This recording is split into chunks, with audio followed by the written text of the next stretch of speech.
So you want to know what VC curves are.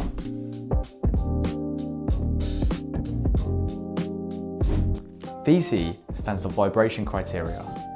These curves are industry standards used to judge whether vibration levels in a space are low enough for sensitive equipment to work properly.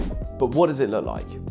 Here's a graph of vibration, velocity versus frequency with a series of descending lines. Each line is a VC curve, from VCA to VCE and beyond. The lower the curve, the stricter the vibration limit. So let's get technical.